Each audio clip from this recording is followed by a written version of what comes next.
السلام علیکم.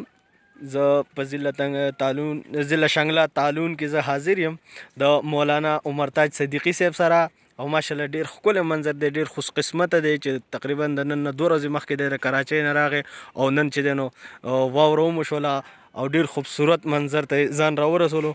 زه دونه یو څو تپوسونه کوم. السلام علیکم مولانا صاحب. وعلیکم السلام ورحمت الله وبرکاته. مولانا صاحب څنګه یې تاسو؟ ښه یې؟ طبیعتونه ښه دي؟ الله ډېر کرم. تاسو د خیره سره راورسېدئ ضلع شانګله خپل مقام ته، خپل علاقې، خپل کور، خپل وطن ته. جی جی الحمدلله. مولانا صاحب زه تاسو نه دا تپوس کوم چې د دې واورې او د دې ښکلي د دې شنو باغونو د دې په بابت کې تاسو څه ویل غواړئ زموږ مسافر وروڼو ته؟ یاره زه خدا ویل غواړم الله دې هر مسافر په خپل وطن کې امین ثم امین. پهله خبره خدا ده د هغوی د خپل وطن کې خدای گزاره وکړي. امین کی. او ما خو تقریبا خپل اداش مطابق 25 کاله بعد په خپل دې کلي کې واورول ده. جی جی جی جی مولانا صاحب داسې موسم نه ولري، ډېره مزه راکوي، ډېر ښکلی موسم دی. خاص کر د واوره کې چې سړی ګرځي، د واورې ته سړی ګوري جی او دا سپرلی دی جی جی نو ډېر خوند راکوي.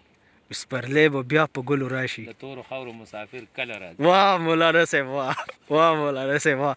نو مولانا صاحب سره مونږ یو څو خبرې وکړې دي ډېر په مینه او انشاءالله مونږ دا توقع لرو چې زمونږ کم مسافر وروڼه دي او کم چې دی نو په نورو وطنونو کې دي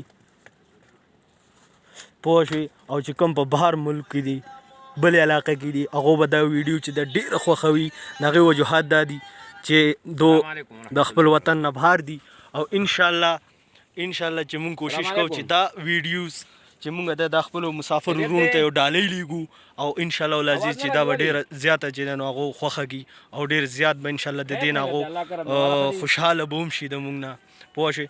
نو انشاءالله بیا به تاسو سره ملاقات کوو د بلې ویډیو کې. والسلام.